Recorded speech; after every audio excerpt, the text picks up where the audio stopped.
Recuerda que puedes escuchar nuestro podcast en Spotify, Amazon Music y Apple Podcasts. Te dejaré los enlaces en la descripción y comentarios. Sin más, comenzamos. Nota del escritor Ramiro Contreras. Existen muchas versiones que intentan explicar el origen de la celebración conocida como el Día de Brujas. Y en realidad nadie sabe con certeza el cuándo, cómo, dónde, y mucho menos el porqué de esta mística celebración. En cada religión del mundo hay una teoría propia. Inclusive hay países que tienen 2 o 3 teorías diferentes. Se podría hablar durante horas al respecto. Simplemente yo conozco más de 200 posibles orígenes del Día de Brujas o Halloween. Entre tantas teorías, hay una que me parece la más coherente. Se remonta a hace más de 3000 años, justo en el corazón mágico de Europa. Los celtas celebraban algo llamado Samhain, que se podría entender como el equivalente al Año Nuevo occidental. La fecha en la que ellos llevaban a cabo su fiesta era el 1 de noviembre, en vísperas de su celebración, es decir, la tarde-noche del 31 de octubre. Los celtas tenían la creencia de que los espíritus de los muertos viajaban a nuestro mundo. Tenían la misma creencia respecto a otros seres, tales como las hadas y los demonios. Cuando las ánimas y los demás seres completaban su viaje hacia el mundo de los vivos, presentaban sus respetos y sus ofrendas a Laud, el dios del sol. Le pedían que fuera bondadoso con ellos y les otorgara el permiso de estar viajando a la tierra durante una temporada. El dios del sol siempre era benevolente con ellos, y a partir de la siguiente noche podían viajar al mundo de los vivos cada día. Por eso, las noches se volvían cortas y frías, hasta que, con la llegada de la primavera, todo volvía a la normalidad. Durante esa celebración se hacían sacrificios de animales, había danzas alrededor de las hogueras y las personas se disfrazaban con pieles de animales o se pintaban con la sangre de los mismos. Inclusive se permitía el uso de máscaras. Los celtas, con tal de asegurarse de que los seres de las otras dimensiones llegaran a la tierra, tenían la costumbre de dejar alimentos y bebidas fuera de sus casas. Lo hacían a modo de incentivo, ya que si tales seres no acudían para hacer su petición al dios Sol, ellos no podrían celebrar su año nuevo. Esos dos sucesos siempre iban de la mano. Con el pasar de los siglos, apareció la Iglesia. Su exorbitante expansión terminó aplastando y absorbiendo creencias y tradiciones de muchos rincones del mundo. Fue así que la celebración del Año Nuevo celta pasó a llamarse Día de Todos los Santos, y en vísperas de ese día, en lugar de danzar alrededor del fuego, se comenzó a encender velas en honor a los difuntos. Y es a partir de ese punto que hay que dejar el contexto histórico y adentrarnos en lo esotérico, porque, según algunas fuentes, esa práctica de encender velas la adoptaron las brujas para crear su propio ritual. Las brujas, de alguna forma retorcida, empezaron a utilizar las velas para atraer a las tinieblas, llamar a los demonios, blasfemar contra Dios, manipular a los muertos y también para causar dolor a los vivos. Por eso, el 31 de octubre pasó a ser conocido como el Día de Brujas, ya que es cuando su poder está más alto y concentrado. Para las brujas, las velas son sumamente importantes.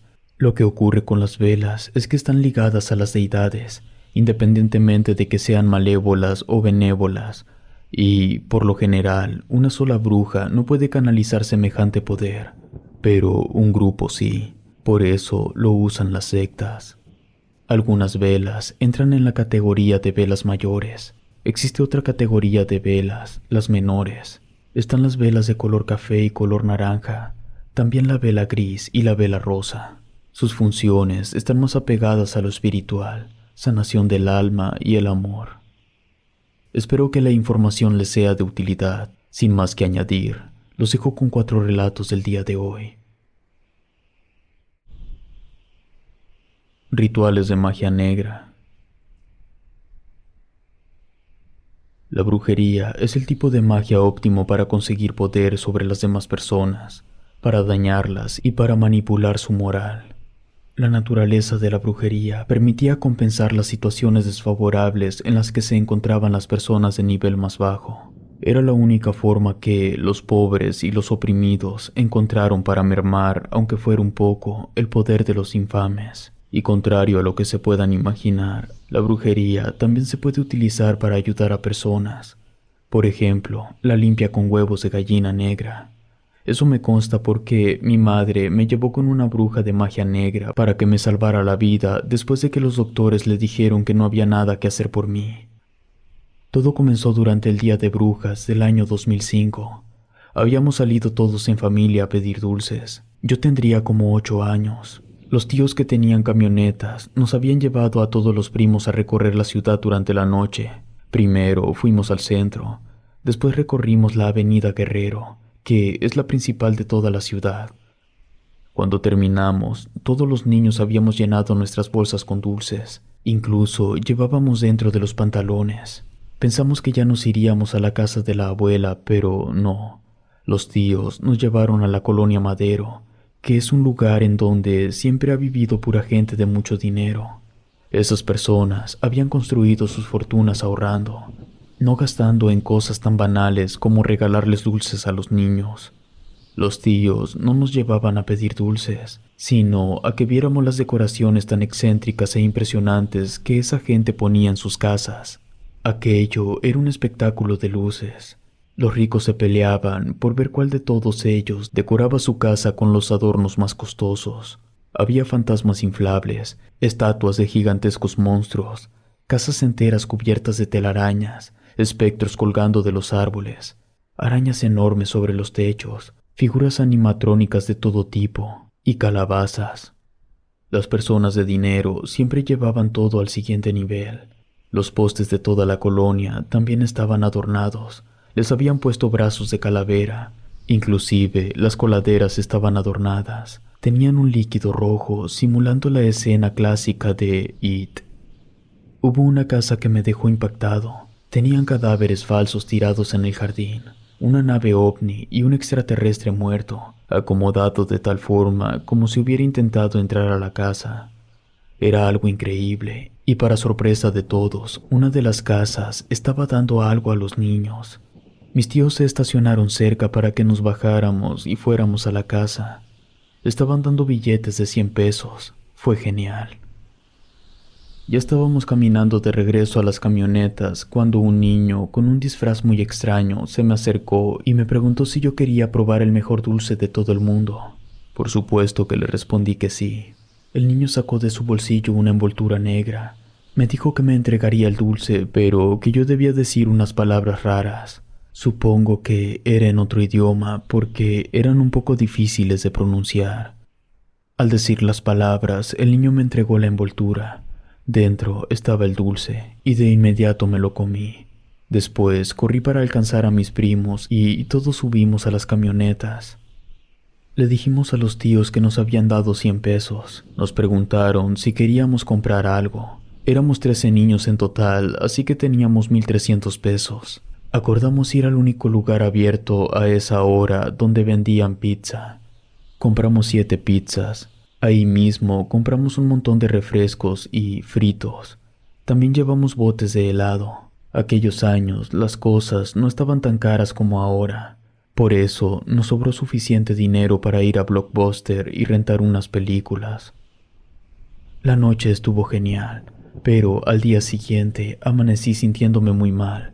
Fui al baño, tenía una sensación como si quisiera vomitar, pero no tenía asco ni náuseas. Cuando fui al baño y abrí la boca, un hilo de saliva con sangre empezó a salir de mi garganta. Yo esperé unos momentos a que eso dejara de salir, pero no ocurrió. Pasaron 5 minutos y yo seguía igual. Cerré la boca intentando cortar el flujo, pero tuve que volver a abrirla de inmediato porque la boca se me llenó de saliva y sangre. Grité por ayuda. Todos nos habíamos quedado en la casa de la abuela. El primero en llegar fue el primo mayor. Me preguntó qué pasaba. Abrí la puerta y pudo verlo con sus propios ojos. Él corrió a avisarle a los abuelos y a los tíos. Ellos estaban desayunando en la galería de arriba, por eso no me habían escuchado. Bajaron, nadie supo cómo ayudarme. Entonces tomaron la decisión de llevarme al hospital. Les llamaron a mis padres para informarles en qué hospital estaría yo. Entramos al área de urgencias. La enfermera me llevó a una camilla. Me acostaron de lado y me pusieron un recipiente al lado para que ahí cayera el líquido que aún me estaba saliendo de la garganta. Para ese momento había pasado más de media hora desde que me había despertado. Por eso me sentía débil. A los pocos minutos vino un doctor. Me puso un suero vía intravenosa y dijo que cuando se terminara el suero ya veríamos qué seguía. Luego de un rato llegaron mis padres. Yo justo me estaba quedando dormido. Intenté mantenerme despierto cuando los vi, pero estaba tan agotado que no pude hacerlo. Cuando desperté, el suero que me había puesto el doctor se había terminado. Mis padres seguían ahí. Platicamos de lo que había pasado. Entonces llegó el doctor. Me revisó. Yo ya no estaba arrojando saliva con sangre. Por eso el doctor dijo que ya podía irme a casa. Cuando me senté, empecé a sentir que me faltaba la respiración. Mi estado de salud se puso muy mal. Yo no recuerdo exactamente qué fue lo que pasó. Lo único que supe antes de desmayarme era que me estaban poniendo el respirador artificial. Cuando recuperé la conciencia, me dijeron que estando inconsciente había convulsionado 2 veces. Estuve en el hospital más de una semana. Me revisaron varios doctores, me hicieron pruebas y estudios, y nadie sabía qué era lo que me estaba pasando. Yo cada día me sentía peor. Tenía intensas migrañas, orinaba sangre, se me doblaban los pies hacia adentro, me crujían los huesos, mucho vómito, sentía hormigueo en el cuerpo, entre otras cosas. Entonces, mis padres, hartos de la situación, decidieron sacarme del hospital y me llevaron directamente con una bruja de magia negra. Ella, nada más al verme, les dijo a mis padres que me llevaran a un cuarto donde ella tenía dibujados unos extraños símbolos en el suelo. Me acostaron sobre esos símbolos. La bruja aún no preguntaba nada a mis padres. Ella simplemente dijo que me urgía una limpia con huevo de gallina. Mis padres dieron carta abierta para hacer lo que fuera con tal de que me sintiera mejor. Yo estaba consciente, podía ver y oír todo. La bruja trajo un huevo y empezó a frotarlo por todo mi cuerpo. Después agarró una barra que parecía jabón y comenzó a tallar mi frente. El olor de esa barra era peculiar. Era como una mezcla de aceite y chocolate. El huevo y la barra los envolvió en lo que parecía ser algodón y colocó todo dentro de un vaso que contenía un líquido de color dorado. La bruja les dijo a mis padres que debíamos esperar unos minutos en lo que el algodón se deshacía dentro del líquido, y mientras tanto debían cargarme y llevarme al patio. Ahí ella tenía un bote con un agua mágica. Eso fue lo que dijo. Mis padres me llevaron. El bote era grande. Yo podía meterme dentro y me llegaba hasta el cuello. Estaba lleno de agua. La bruja les dijo a mis padres que me soltaran, que yo debía mantenerme de pie con mis propias fuerzas. De lo contrario, el agua mágica no surtiría efecto. Mi madre le preguntó qué contenía el agua mágica. La bruja le dijo que era una mezcla de ruda, albahaca, manzanilla y cera de vela negra. Todo eso lo mezclaba con agua de río extraído durante la luna llena. Mientras ellos conversaban, yo me estaba esforzando para sujetarme bien del borde del bote y así mantenerme de pie, pero las fuerzas se me estaban acabando y se lo dije a la bruja. Ella me miró preocupada y dijo que eso era una mala señal, que el agua mágica debería estarme dando fuerza. Volteó a ver a mis padres y dijo que tendría que hacer una oración, que eso sin duda alguna me ayudaría, pero que mientras ella rezaba mi vida estaría en peligro y que ellos no podrían ayudarme, que solo mi fuerza de voluntad me salvaría. Mis padres, con una muy notable angustia, estuvieron de acuerdo. Yo también lo estaba.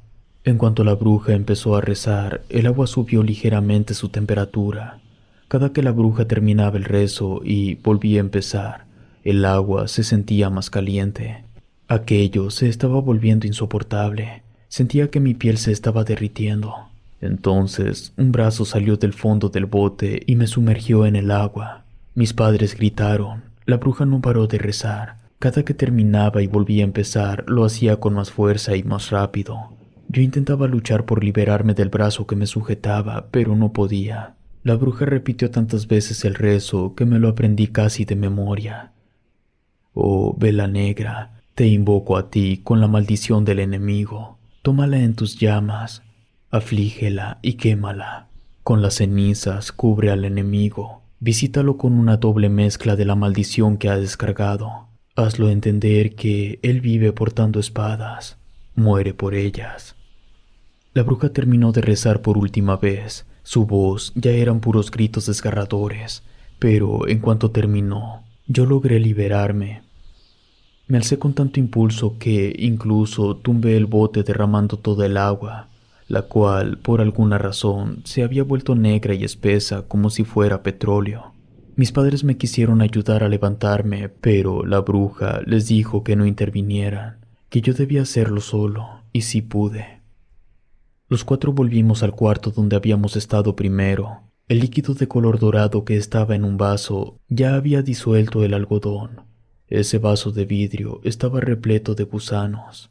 La bruja nos dijo que alguien me había atacado con una maldición muy poderosa y que no solamente me quería matar, sino que estaban tratando de apoderarse de mi alma.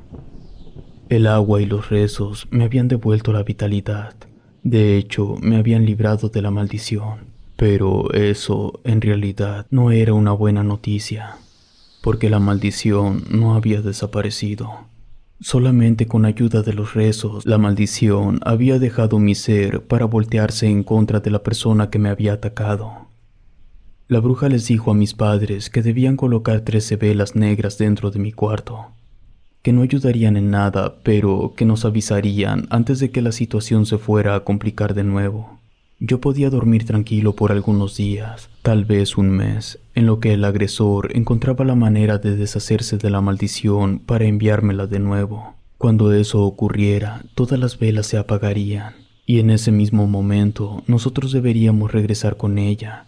Mientras tanto, no había nada más que hacer.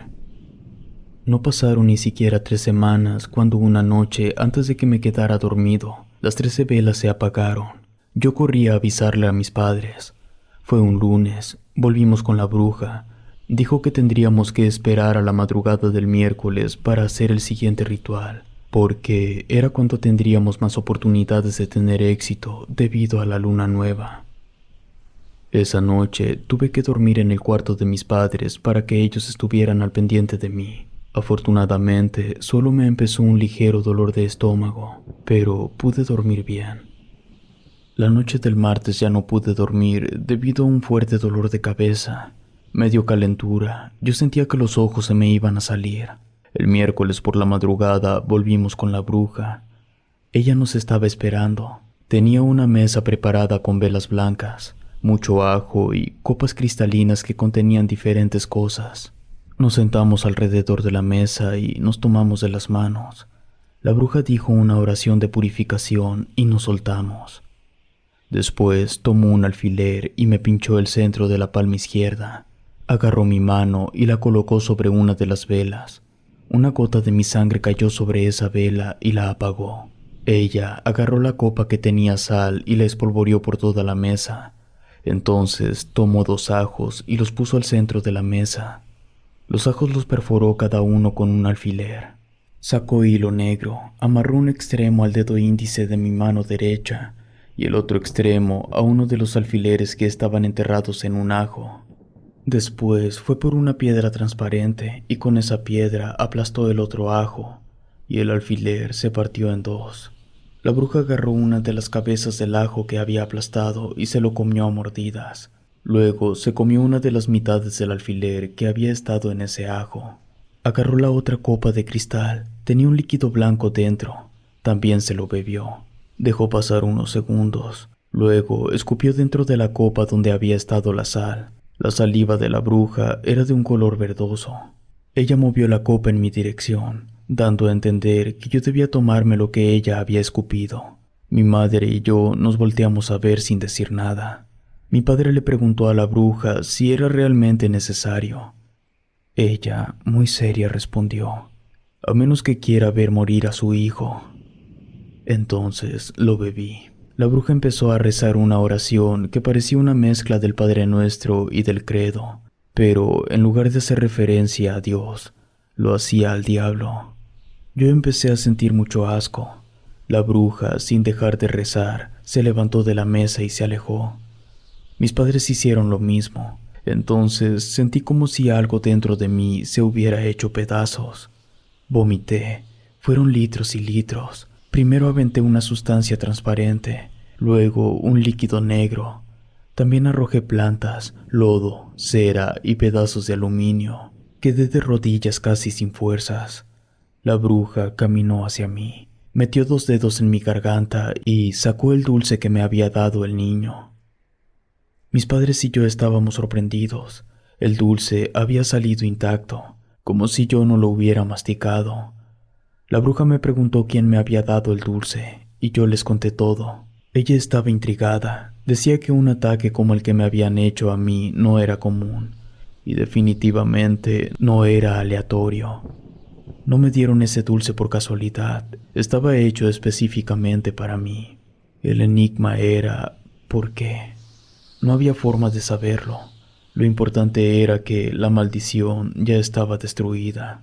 De todos modos, la bruja le sugirió a mis padres que me mantuvieran protegido por un buen tiempo. 9 años para ser exacto. Les explicó que debían tener un mueble al lado de mi cama. Ahí debían de colocar 2 velas blancas, una copa de agua con sal. Había que cambiar el agua todos los días. También tenían que darme a beber un té de menta cada 8 días. Debajo de mi almohada tenía que colocar hojas de eucalipto y cambiarlas cada que se marchitaran. Adicional a ese, todos los martes tenían que darme una gota de aceite de gardenias y todos los jueves una gota de aceite de rosas. Cada que hubiera luna llena, debían untarme en la frente una mezcla de hojas de laurel, hojas de boldo, ajo, carbón y talco. Por último, debía guardar todas las muelas que se me cayeran y hacerme una pulsera o collar con mis piezas dentales. Durante 9 años, seguimos las indicaciones que la bruja nos dio. Han pasado varios años desde que dejamos todo eso atrás. Actualmente estoy por cumplir 26 años y puedo recordarlo todo como si hubiera sido ayer. Estoy consciente de que la magia negra y sus derivados, tales como la brujería, tienen una fama muy negativa, pero al menos en lo que a mí concierne, estoy vivo gracias al esfuerzo de una bruja.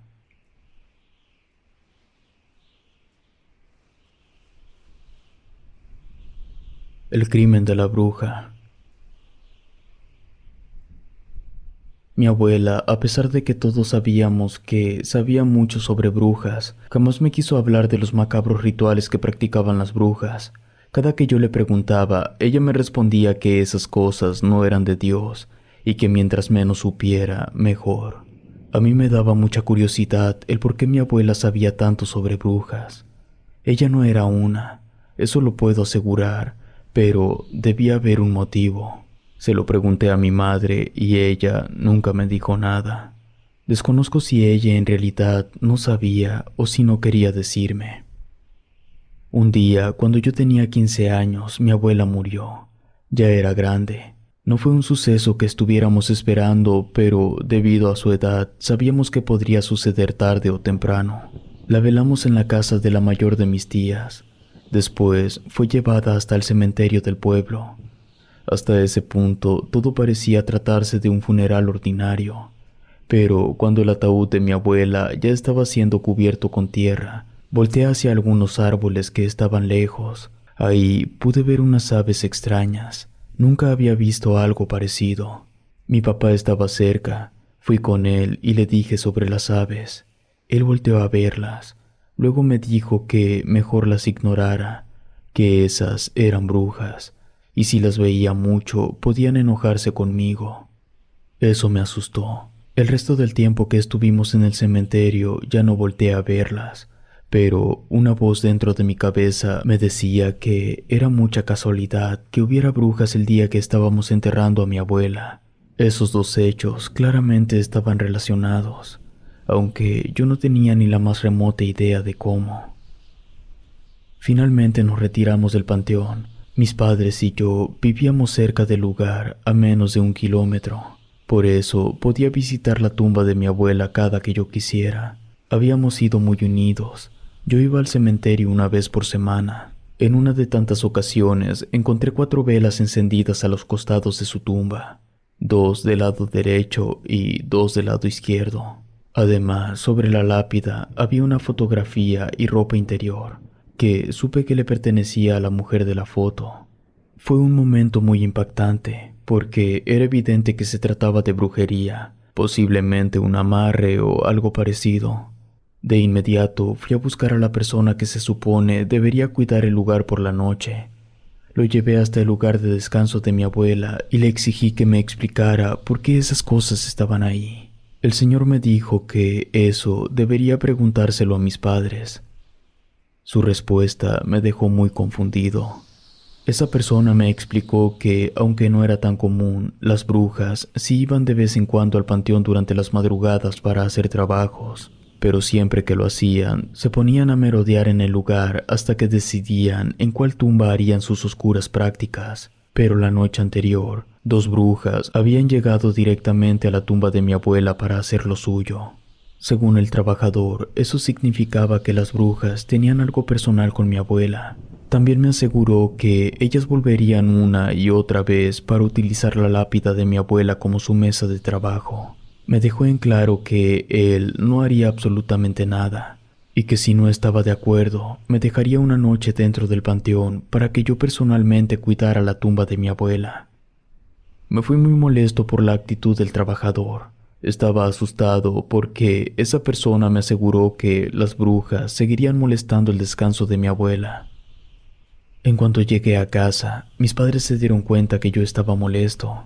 Me preguntaron qué había pasado y les dije que había tenido una discusión con el trabajador del panteón porque no hacía bien su trabajo. Mi padre me dijo que fuera más específico. Le inventé que cuando llegué a la lápida olía orines y que por eso el trabajador y yo habíamos discutido. La semana siguiente no fui a visitar a mi difunta abuela, pero la otra semana sí fui. Nuevamente encontré 4 velas encendidas y la misma foto, pero en esa ocasión no estaba la ropa interior, sino que habían dejado una toalla femenina usada. Fue algo repulsivo. Tuve que alejarme de ahí. Volví a casa, mi madre no estaba, solo mi padre. Vio que mi estado de ánimo era pésimo. Me ayudó a sentarme y me acercó un vaso con agua. No se anduvo con rodeos. Él sabía que algo estaba pasando en el cementerio y me pidió que fuera honesto con él. Entonces le dije que ya eran 2 veces que encontraba trabajos de brujería sobre la lápida de mi abuela. También le conté que, según las palabras del trabajador del panteón, las brujas seguirían yendo a hacer sus trabajos sin que él pudiera hacer nada. Mi padre se puso nervioso, se le notaba. Luego me pidió que hablara con mi madre al respecto, que mientras no platicara con ella debía mantenerme alejado del cementerio. Resulta que, en realidad, mi abuela sí tenía una historia con las brujas, pero mi padre no conocía todos los detalles. Por eso quería que yo hablara con mi madre. Esa misma noche le conté a mi madre lo que estaba pasando y le pedí explicaciones. Ella me dijo que lo único que sabía era que su hermana mayor había estado en una situación crítica, y era debido a una bruja. Me juró que no sabía nada más, pero que mi tía la mayor sí podría darme detalles, siempre y cuando yo prometiera no decirle nada a nadie de la familia.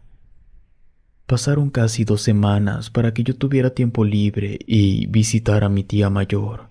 Mi tía me reveló la verdad cuando supo que de toda la familia yo había ido más de 2 veces a la tumba y por mi bienestar debería saber la verdad. A ella se la había robado una bruja cuando tan solo tenía 11 años.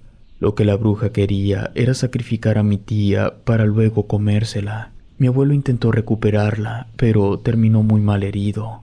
Entonces mi abuela, desesperada, se armó de valor y fue a enfrentar a la bruja. Mi abuela se las arregló para matarla con sus propias manos, y solo así logró rescatar a mi tía. La noticia de que mi abuela había matado a una bruja se extendió rápido. Todas las brujas de la región estaban al tanto de lo sucedido. Eso, más que asustarlas o hacerlas enojar, les dio mucho gusto, porque solo una persona de voluntad inquebrantable y de corazón puro podría derrotar a una bruja. Las brujas sabían que, en cuanto mi abuela muriera, ellas podrían utilizar su energía habitual residual para potenciar sus trabajos y para maximizar la efectividad. También me confirmó aquello que me había dicho el trabajador del panteón, que no había nada que se pudiera hacer al respecto. Mi tía me advirtió que jamás se me fuera a ocurrir tocar nada de los trabajos de las brujas, porque eso podría volverme en una presa para ellas. Y si eso sucedía, mi muerte estaría garantizada. Me mantuve alejado del cementerio por casi 3 meses, pero el 31 de octubre volví durante la noche.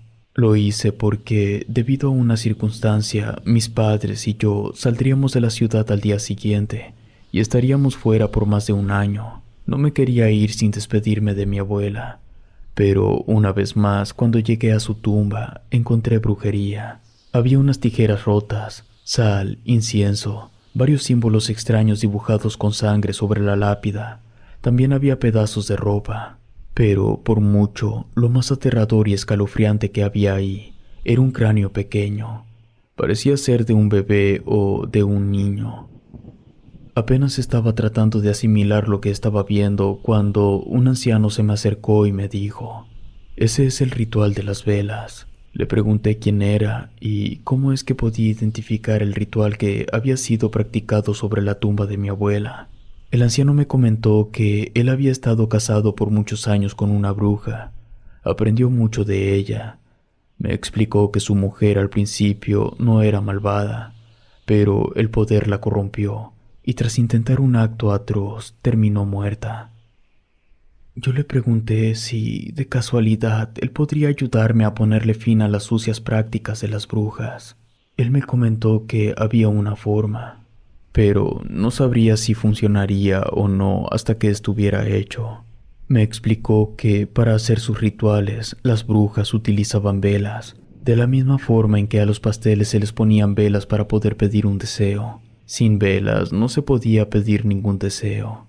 Me dijo que debía evitar que las velas se encendieran cerca de la tumba de mi abuela, y para eso debía pedirle ayuda a la sombra de Dios. El anciano me explicó que hasta para realizar el trabajo más oscuro y siniestro, se necesita el poder de la luz, porque es la fuerza primigenia del universo. Por eso las brujas habían desarrollado el ritual de las velas. A través del fuego de estas invocaban el poder de la luz. Entonces, si la sombra de Dios cubría con su manto la tumba de mi abuela, ni siquiera la luz más pequeña podría brillar cerca de ahí. Le pregunté cómo podíamos hacer el ritual. Él me dijo que podíamos hacerlo en ese momento. Yo no entendía cómo. Me respondió que el vínculo que yo tenía con mi abuela y mi deseo de querer ayudarla a su descanso eterno eran las herramientas que me permitirían invocar la sombra de Dios. Me explicó todo, paso a paso y detenidamente lo que debía hacer. Lo primero era reconocer el pecado más grande que alguna vez había cometido. No debía decirlo en voz alta, tampoco tenía que decirlo en mi mente, solo tenía que reconocerlo en mi corazón. Después tenía que enfocarme en la acción más noble que hubiera hecho, reconocerlo en mi corazón e identificar si pesaba más lo bueno o lo malo. Si lo bueno superaba a lo malo, entonces ya estaría hecho. Pero si el resultado era contrario, entonces ya no habría nada que hacer. Yo solo tenía una duda. ¿Cómo sabría qué era lo que pesaba más? El anciano me sonrió y me dijo que eso lo decidía yo. Había que comenzar. Me paré frente a la tumba de mi abuela. Cerré los ojos. Busqué mi peor pecado y también mi mejor obra. Por desgracia, mi corazón me decía que mi mejor obra no era lo suficientemente buena para subsanar los daños cometidos por mi peor pecado. Entonces abrí los ojos y agaché la mirada. El anciano me preguntó qué había pasado. Le confesé que no podía ayudar a mi abuela porque lo malo era más pesado que lo bueno. El viejo, muy serio, me preguntó por qué simplemente no había tomado la decisión de elegir el resultado que necesitaba para ayudar a mi abuela. Le respondí que no podría engañar a Dios. El anciano sonrió y en ese momento un poderoso relámpago iluminó el cielo. Fue tan brillante que me hizo voltear hacia arriba. Todo estaba nublado. Entonces empezó a llover y las velas se apagaron. Había funcionado. Yo estaba sorprendido. Le pregunté al viejo qué había pasado. Me dijo que me había engañado, que la verdad era que las personas de corazón puro no podían invocar a la sombra de Dios. Solo podían hacerlo aquellos pecadores que tenían la gallardía de reconocer la maldad en sus actos. Yo quería saber si, entonces, las brujas ya no podrían acercarse a la lápida de mi abuela. El anciano me dijo que ya estaba hecho, que no tenía nada de qué preocuparme. Le agradecí, pero también le pregunté por qué me había ayudado. El viejo me dijo que el acto tan atroz que había intentado realizar su difunta esposa y por el cual había perdido la vida, era que ella se había robado una niña, quería sacrificarla y luego comerla, pero que mi abuela la había enfrentado y matado. Yo no sabía cómo reaccionar. Él me dijo que estaba muy avergonzado por las intenciones tan oscuras que había tenido su mujer. Se sentía responsable y por eso me había ayudado. Con lágrimas en los ojos, el señor me preguntó si yo podía perdonar a su mujer. Yo respondí que sí, que con la ayuda que él me había brindado era suficiente. El anciano se dio media vuelta, empezó a caminar despacio. Lo último que me dijo fue que al fin podía descansar en paz. Luego se desvaneció.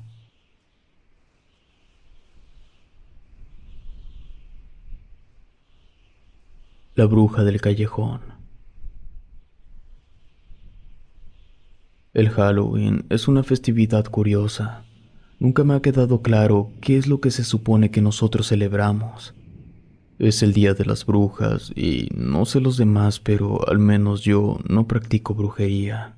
Lo único que las brujas y yo tenemos en común es el gusto por los gatos. Siempre me han gustado los gatos. So fue el nombre de mi primera mascota. Era un gato anaranjado con manchas grises y cafés. Me lo regalaron mis padres cuando tan solo tenía 3 años.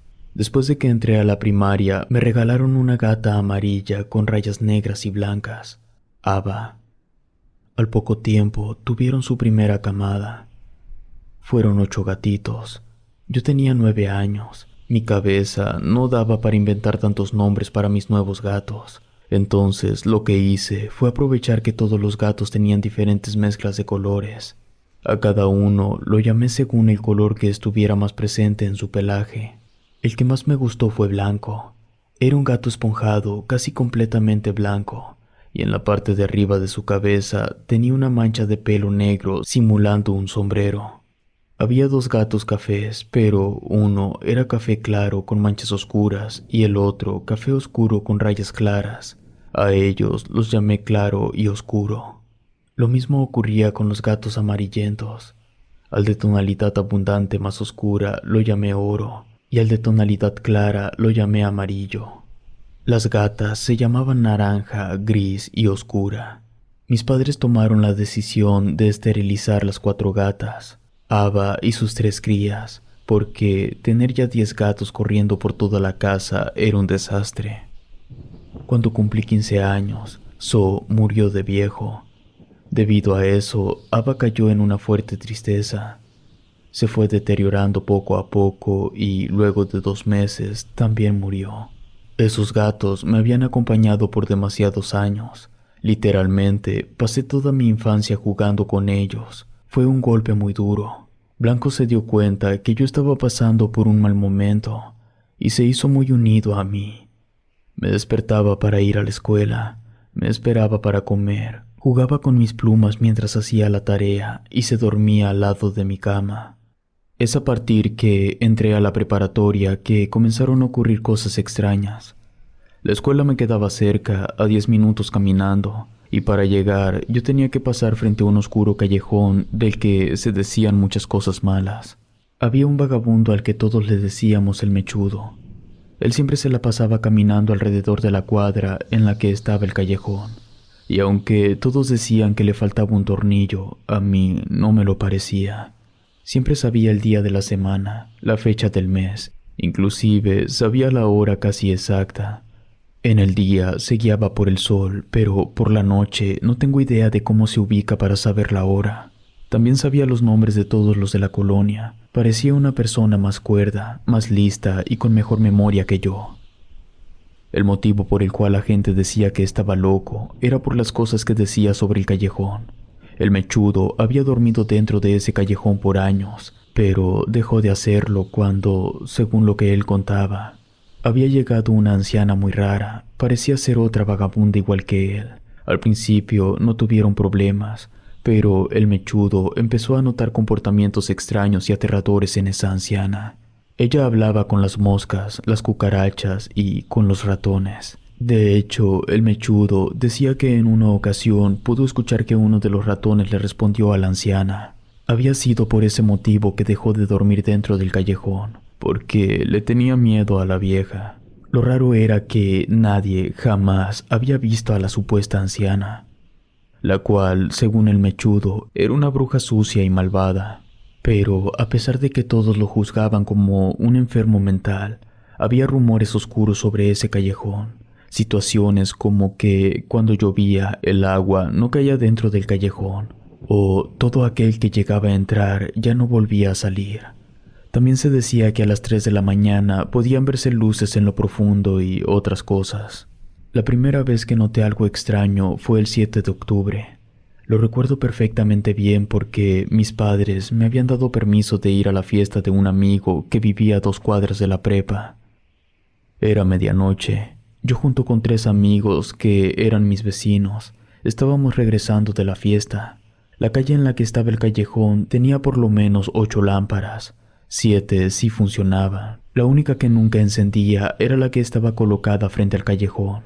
Nos daba miedo. De hecho, nos cruzamos al otro lado de la banqueta para no pasar cerca de ahí. Entonces, una rata bastante grande salió corriendo desde una de las casas. Un perro de raza pequeña iba detrás de ella y una niña iba detrás del perro. La rata y el perro entraron al callejón. La niña estuvo a punto de hacer lo mismo, pero 2 de mis amigos la agarraron para que no se metiera. Le dijimos que ese callejón era muy peligroso y que lo mejor era que volviera a su casa y que esperara a que su perro volviera. Afortunadamente logramos convencerla y se alejó de ahí. Nosotros volvimos cada quien a nuestras casas, pero a los pocos días, en la prepa, se empezó a correr el rumor de que una niña se había metido al callejón, y cuando salió estaba loca. Era evidente que, de ser cierto el rumor, seguramente se trataba de la niña que era dueña del perro. Durante varios días, el rumor se fue complementando con información nueva. Se decía que la niña había vuelto a su casa mientras cargaba solamente la piel de su perro. Entró directo a su cuarto, se sentó en la orilla de la cama y empezó a decir que dentro del callejón había una bruja que se comía a los animales. No importaba qué pregunta se le hiciera, la respuesta siempre era la misma. Por eso se decía que se había vuelto loca. Mis gatos eran mucho de andar en la calle. Después de ese rumor, yo trataba de mantenerlos siempre dentro de la casa. De hecho, los sábados y domingos, que casi no salía, mantenía todas las puertas y ventanas cerradas para evitar que mis gatos anduvieran afuera. La segunda semana de octubre se empezó a decir otra cosa relacionado con la misma niña. Según algunos compañeros, la niña y su familia se habían mudado de casa. Fueron a otra colonia para estar lo más lejos posible de ese callejón. Al principio no lo creí, pero a los pocos días, mientras regresaba de la prepa, me encontré con una muchacha que llamó mucho mi atención. Traía su uniforme de secundaria, era de la misma en la que había estado yo. Me acerqué con ella y le hice una pregunta tonta sobre uno de los maestros. La hice reír, luego me presenté y le comenté que no la había visto antes por la colonia. Ella me dijo que su familia acababa de rentar una casa ahí cerca. Habían conseguido un buen precio porque los dueños tenían prisa por salirse. Eso confirmaba lo que se decía en la prepa. Pero en ese momento no presté demasiada atención. Había quedado impresionado con la muchacha. Le pregunté si podía acompañarla a su casa y me dijo que sí. Al día siguiente volví a verla y así por unos días. El sábado había salido a comprar comida para mis gatos. El supermercado estaba a 5 cuadras atrás de la prepa. Apenas estaba yendo hacia allá cuando se me ocurrió pasar por la casa de la muchacha. Salió, se veía increíble. Le pregunté si quería salir a caminar un rato y me dijo que sí. Yo era muy obvio en mis intenciones y ella se dio cuenta. Estábamos por el callejón cuando se detuvo y me dijo que tenía novio y por lo tanto no había ninguna forma de que nosotros fuéramos algo más. Sin embargo, me dijo que podíamos entrar al callejón por solo 5 minutos y que eso sería lo único que pasaría entre nosotros. Ella sacó su celular y puso el cronómetro en 5 minutos. Al pasar el tiempo, nosotros pensábamos que nadie nos había visto, pero cuando pusimos un pie afuera del callejón, lo primero con lo que nos encontramos fue con la mirada curiosa y asustada del mechudo. El vagabundo nos gritó. Sus palabras fueron: "La bruja vio todo". Mi amiga se fue a su casa y yo al supermercado. Cuando volví con mis gatos, ellos me miraron de forma extraña. De hecho, el gato blanco ni siquiera se me quería acercar. Se me hizo extraño, pero los ignoré y me puse a textear con la muchacha. El 23 de octubre por la mañana, encontré muerto a mi gato color café con manchas oscuras. Estaba sobre uno de mis tenis. Yo no entendía qué era lo que había pasado. Era un gato sano. Al día siguiente fue el gato amarillo. Le habían sacado los ojos. A ese gato lo encontré dentro de uno de los cajones de mi ropero, específicamente en el que guardaba los calcetines. Un día más y otra mascota muerta. Se trataba de la gata naranja. A ella la encontré en el cuarto de lavado. Se le había caído todo el pelaje. Era demasiado encontrar a mis gatos muertos por 3 días seguidos. Eso no era casualidad. Llegué a considerar que me los habían envenenado, pero luego de analizarlo un rato, me di cuenta de que esa no podía ser la respuesta, porque entonces mis gatos deberían haber muerto de la misma forma y no era así. Al día siguiente encontré el cadáver de la gata de color gris. Para el 29 de octubre solamente me quedaba el gato blanco. Yo no podía arriesgarme a perderlo. Era el último recuerdo de mi primer gato. Entonces, a pesar de que el día siguiente había clases, tomé la decisión de no ir. Tenía que proteger a mi gato. El 30 de octubre estuve al pendiente de él todo el día. Noté cosas extrañas como que su mirada había cambiado. Siempre había sido profunda, pero ese día parecía estar vacía, como si algo dentro le hubiera sido arrancado, como si supiera que él era el siguiente en morir. Ese día se la pasó marcando los lugares donde mi madre tenía objetos religiosos. Nunca marcó los objetos como tal, solo el lugar donde estaban. También estuvo yendo mucho hacia todas las esquinas. Caminaba por toda la orilla de la casa y cada que llegaba a una esquina, se quedaba ahí unos momentos. Luego seguía recorriendo las paredes de la casa. No lo vi jugar ni una sola vez en todo el día. Tampoco comió, solamente bebió agua, muchísima agua. Yo estaba muy preocupado. No tenía dinero para llevarlo a la veterinaria. Lo que más me daba miedo era que muriera sin que yo fuera capaz de ayudarlo.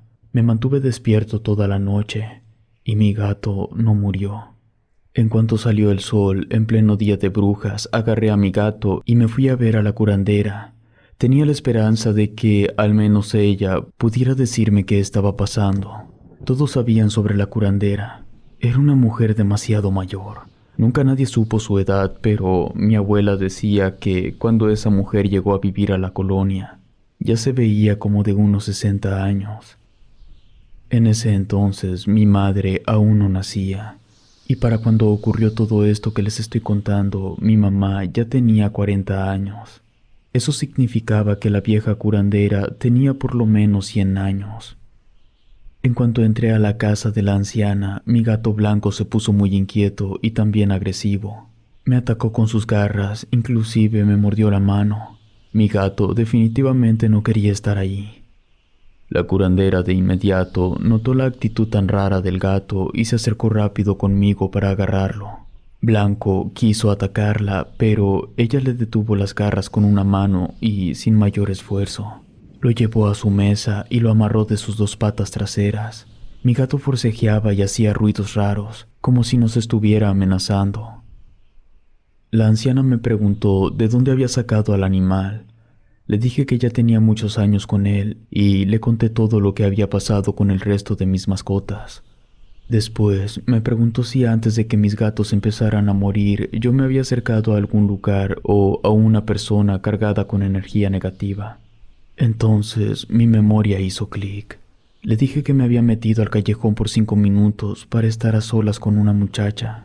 Recordé que los tenis en los que había encontrado muerto a uno de mis gatos eran los mismos tenis que llevaba puestos cuando entré al callejón. Y el que había muerto en el cajón de los calcetines, ahí estaban los que me había llevado ese día. Y el que estaba en el cuarto de lavado, ahí estaba la playera que tenía puesta en esa ocasión. La curandera me explicó que esos 5 minutos dentro del callejón habían bastado para que la energía oscura del sitio se adhiriera a mis ropas.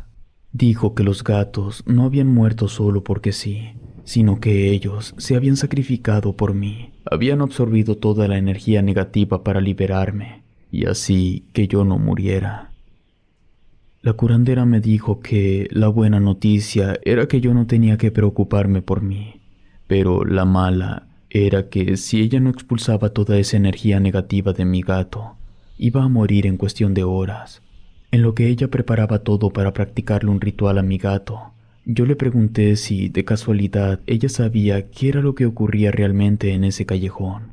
La curandera me contó que dentro de él habitaba una bruja muy antigua. Esta ya no tenía fuerzas para hacer ningún trabajo y que solo seguía viviendo porque se alimentaba de animales vivos. Cuando ya tenía todas las cosas listas, me aclaró que no había garantía de que sobreviviera al proceso, pero también me dijo que si no lo intentaba, era 100% seguro que mi gato moriría. La anciana fue a tomar una veladora bastante peculiar. Era negra y delgada. Estaba torcida como una rama. Me dijo que le ayudara a sujetar al gato y que no lo soltara sin importar lo que pasara. Agarré a mi gato de las patas delanteras, dejándolo completamente inmóvil. Entonces, la curandera comenzó a pasar la vela negra cerca del estómago de mi gato. Él gritaba mucho y muy fuerte. De pronto, comenzó a toser como si estuviera a punto de vomitar. Me estaba dando asco cuando vi la cosa más perturbadora que alguien se puede imaginar.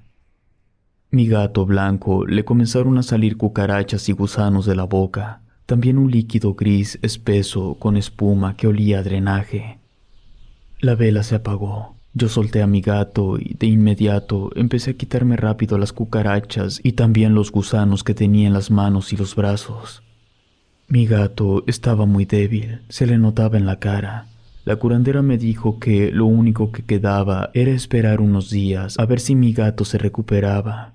Me indicó que, mientras tanto, solo le diera vinagre de manzana, nada de comida ni agua. Y al cabo de 10 días, mi gato Blanco ya estaba bien.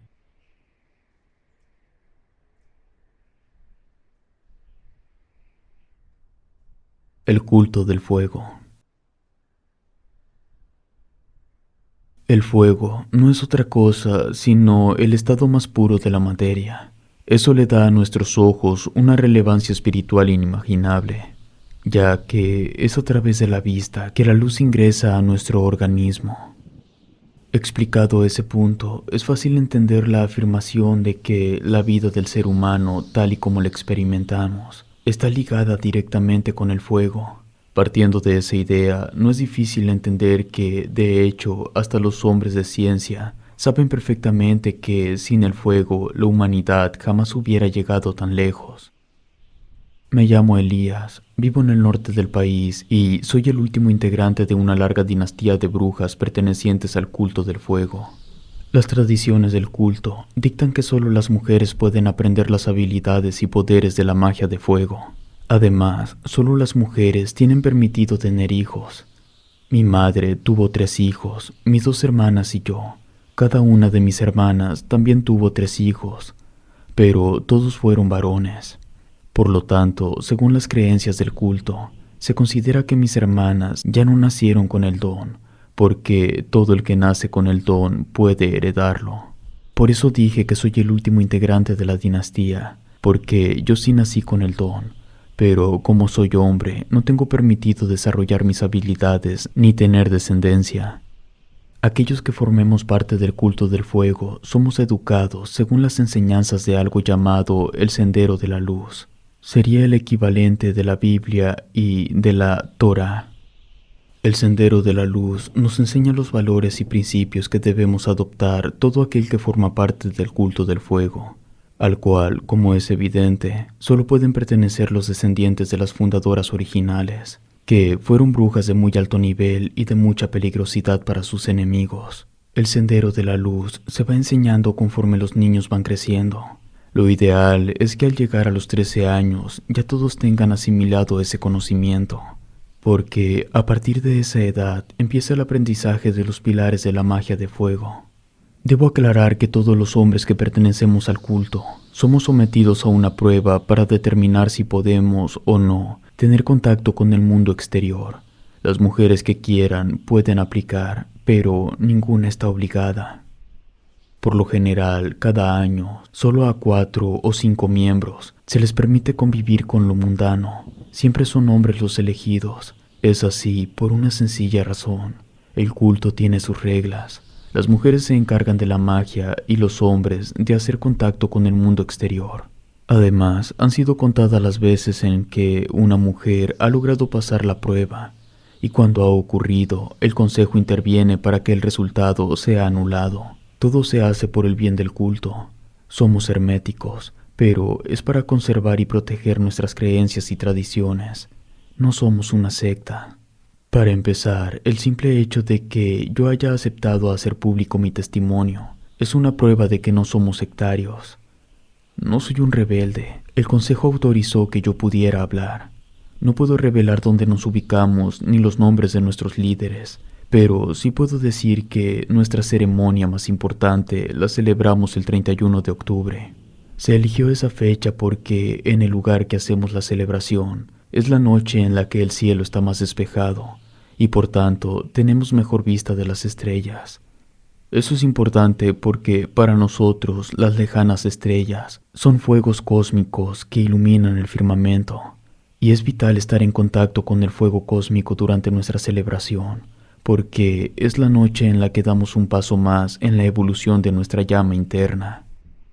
Esa llama es la que le dará más calor y vitalidad a nuestro corazón, más calidez a nuestro espíritu y más tibieza a nuestra mente. No existe ningún fuego más poderoso ni más puro que el que mantiene vivas a las estrellas. Por eso, nuestra celebración más importante la realizamos el 31 de octubre. Me gustaría contarles un poco sobre las raíces más antiguas de nuestro culto. Todo comenzó con la deificación mitológica del sol en las diversas culturas: Apolo, Helios, Ra, Dioniso, Quetzalcóatl y Visnú. Los hombres encendían fogatas por las noches, las cuales estaban encomendadas a esos dioses, pero tales fogatas no se encendían como fuente de calor, sino como una súplica que rogaba para que al día siguiente el sol volviera a brillar. Partiendo de esas creencias, los días nublados y los eclipses se interpretaron como heraldos de lo malo, porque lo único bueno era el sol. Siguiendo ese mismo principio, la noche se volvió el máximo símbolo de la maldad, pero esa maldad era combatida por el sol nocturno y su ejército, es decir, la luna y las estrellas del firmamento. Las creencias y tradiciones de los hombres fueron evolucionando hasta convertirse en religiones, cuyos máximos representantes podían ser brujos o sacerdotes. Es muy importante explicar que, al menos para nosotros, el fuego no es un elemento más de la naturaleza, sino una extensión de los dioses, por lo tanto, tiene consecuencia, lo que significa que, a través del fuego, podemos acceder a todo el conocimiento antiguo. Entiendo que a lo mejor todo lo que cuento puede sonar demasiado extraño, pero no solo por eso es algo malo. La humanidad siempre le ha temido a lo desconocido. Hago énfasis en eso porque debo decir que nuestro Dios supremo es Lucifer. Él fue el fuego original, la luz que desencadenó nuestra existencia. Inclusive los textos judeocristianos lo mencionan entre líneas. La humanidad creció como especie porque Adán y Eva pudieron procrear en la tierra, y únicamente estaban en la tierra porque fueron expulsados del paraíso, precisamente porque siguieron el consejo de la serpiente. En la mitología griega se nos habla de Prometeo, un titán que era amigo de los mortales. Su amistad con los hombres era tan fuerte que decidió robar el fuego de los dioses para dárselo a los humanos. Debido a su acto, fue castigado. Lo encadenaron a una roca mientras un águila lo sometía. La fruta prohibida y el fuego de los dioses son la misma cosa, el conocimiento. Los judeocristianos dicen que la serpiente engañó a Eva. Los griegos dicen que Prometeo ayudó a los humanos. Eso lo reduce a un hecho que puede ser interpretado según la perspectiva. Yo entiendo que mucha gente pueda ver a Lucifer como el malo, como la serpiente, pero nosotros lo vemos como un amigo, como Prometeo. El buen uso de la magia del fuego prolonga la vitalidad de la bruja que la utiliza, pero no voy a negar que esa misma magia puede ser mal utilizada por alguna bruja corrupta.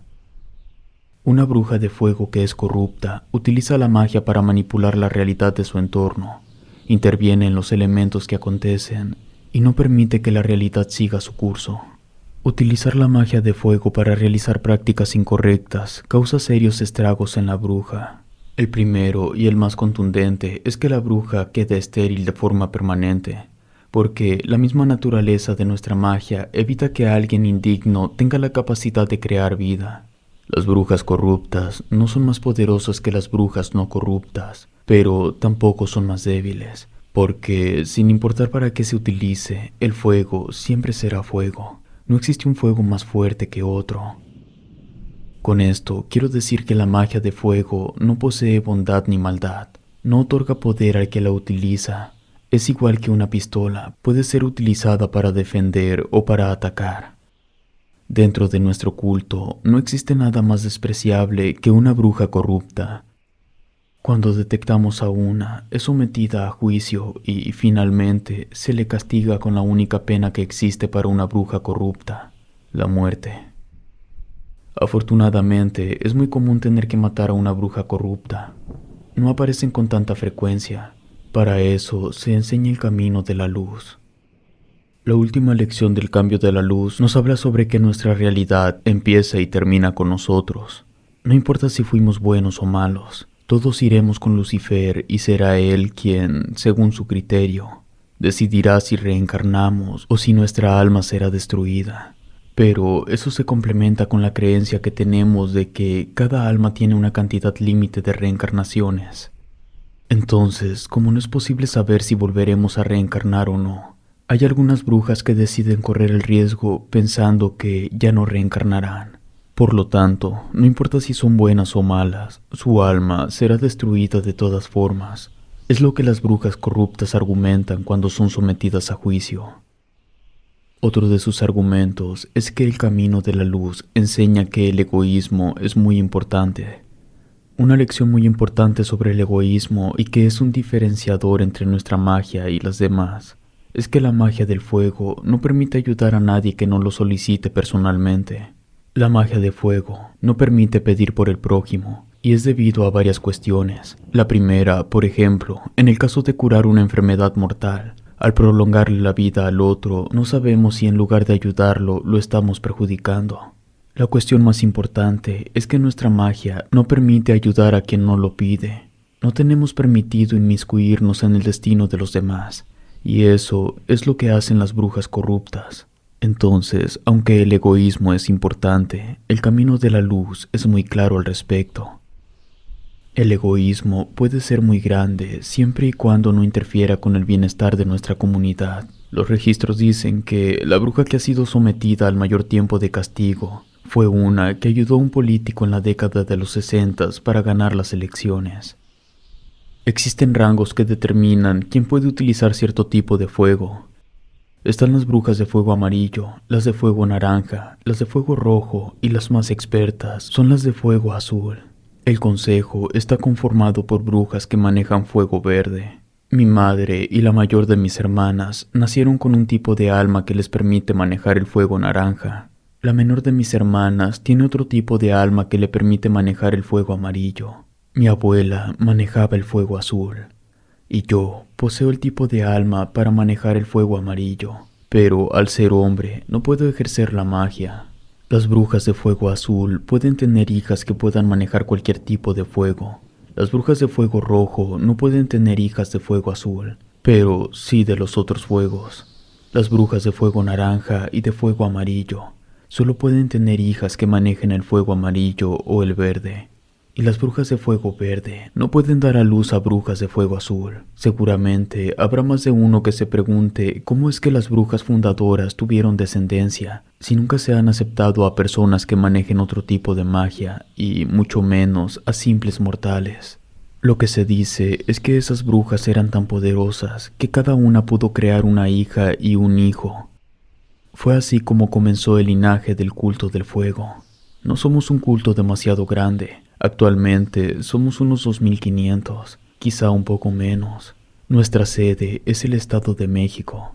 De ahí hay otros 6 estados donde hay una cantidad considerable de adeptos: Morelos, Tlaxcala, Aguascalientes, Guanajuato, Puebla y Querétaro.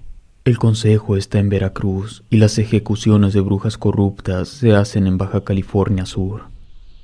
Con esto concluyo mi testimonio. Me gustaría agradecer a la persona que me contactó, porque me permitió hablar sobre mi culto sin enfocarse solo en lo morboso. Quisiera añadir que nunca juzguen aquello que no conocen. Mi culto es de brujas y adoramos a Lucifer, pero no por eso somos malvados. Una última cosa, no crean en esos libros que enseñan a hacer amarres o cualquier otro tipo de hechizo. No importa que sea para ayudar a sus seres queridos. Todo lo que hagan repercute en su karma. Si te gustó esta historia, suscríbete activando la campanita para que no te pierdas lo mejor de Rede. Gracias por escucharnos. Relatos escritos y adaptados por Ramiro Contreras.